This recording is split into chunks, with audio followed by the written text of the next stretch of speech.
Eto na nga mga chong, marami tayong basketball updates. Coach Team Cone, may malaking problema sa Gilas, Pilipinas. Barangay Ginebra, target na makuha si Kaylan Chongson sa paparating na PBA Rookie Draft. Paano nga ba nila yung gagawin? Injuries nga ang pinaka naging malaking problema ng Barangay Ginebra sa kanilang nakalipas na kampanya sa kakatapos lang na All Filipino Conference. Wala nga yung kanilang mga core at athletic players gaya na lang nila Jeremiah Gray, Jamie Malonzo, maging si Aljon Mariano. Kaya naman, naghahanap nga ang Barangay Ginebra ng bagong magbubus sa kanilang kupunan. At ayon nga sa inilabas na article ng Spin.ph, ay target daw i-draft ng Barangay Ginebra itong si Kaylan Chongson this upcoming PBA Rookie Draft. Ayon nga sa ating mga trusted source, ay si Kaylan Chongson nga raw ang pinaka-tina-target ngayon ng Barangay Ginebra. Matagal na nga raw interesado si Coach Team sa nasabing player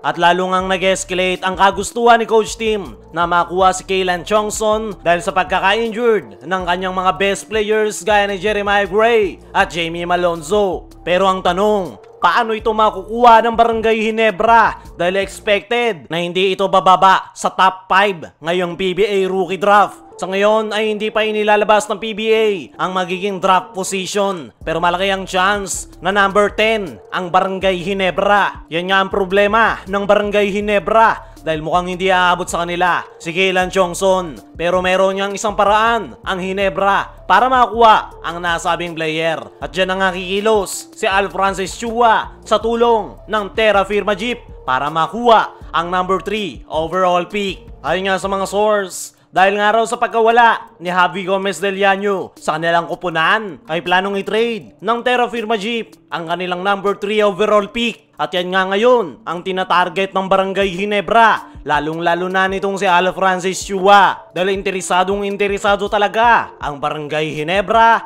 dito kay Kaylan Chongson. At mukhang gagawin nga nila ang lahat para makuha ang nasabing player this upcoming PBA Rookie Draft. Dagdag pa ng mga source ay handa nga raw na magpakawala ng mga quality players ang Barangay Ginebra para lang ma-secure ang number 3 overall pick ng Terra Firma Jeep. Pero nag-aalangan pa nga raw na gumalaw ang Barangay Ginebra patungkol sa trade dahil sa ngayon ay hindi pa rin sigurado kung magpapadraft itong si Kaylan Chongson ngayong taon. Kaya naman, inaantay pa ng Ginebra Management kung magpapasa ng draft application ang nasabing player.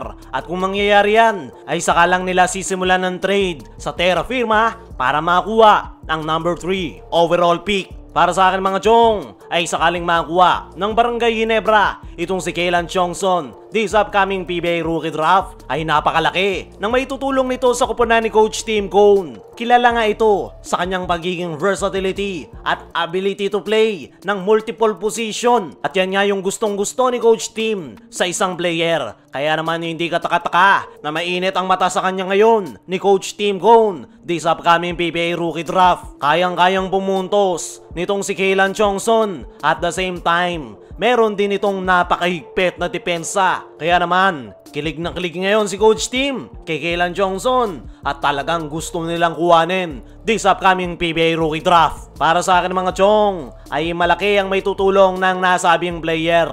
Masusolusyonan nito ang naging problema ni Coach Team last All Filipino Conference kung saan pilay ang kanilang lineup sa forward position. At yan ang kayang-kayang magawa ng paraan ni Kaylan Chongson. Pero ang tanong, sino ba yung bibitawan ng Barangay Ginebra para makuha ang number 3 overall pick ng Terra Firma at ma-secure si Kaylan Chongson this upcoming PBA Rookie Draft? Sa ngayon ay nananatili ang misteryoso. Pero isa nga lang daw ang sigurado, handang magbitaw ng quality players ang Ginebra para lang ma-secure si Kaylan Chongson. Kung ang Barangay Ginebra ay target na makuha itong si Kaylan Chongson sa paparating na PBA Rookie Draft, ay meron namang malaking problema ngayon si Coach Team Cone sa ating national team na Gilas, Pilipinas. Kahapon nga mga chong ay official nang nagsimula ang preparation ng ating national team para sa paparating na Olympic qualifying tournament. Kasalukuyan niyang ongoing yung training camp na ginagawa ng Gilas, Pilipinas sa Inspire Sports Academy sa Calamba, Laguna. At kapansin-pansin nga mga chong na absent si Scotty Thompson sa first day ng practice ng Gilas Pilipinas. At kinumpirma na rin mismo ni Gilas Team Manager Richard Del Rosario na hindi na nga raw makakapaglaro si Scottie Thompson sa paparating na Olympic qualifying tournament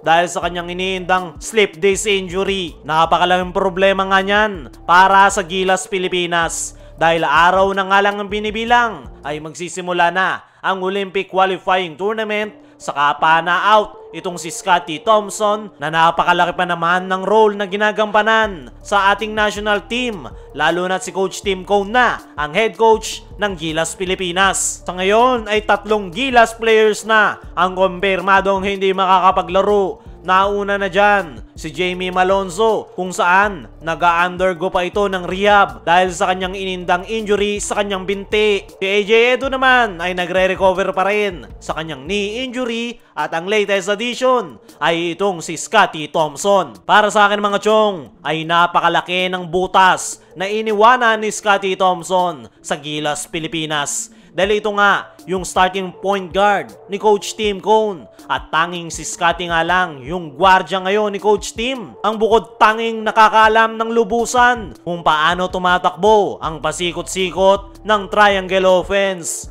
At yan nga yung problema ang kinakaharap ngayon ni Coach Tim Cone sa Gilas Pilipinas. At mukhang ang sasandalan na lang niya dyan sa gwardya ay sila Chris Newsome, CJ Perez at Dwight Ramos.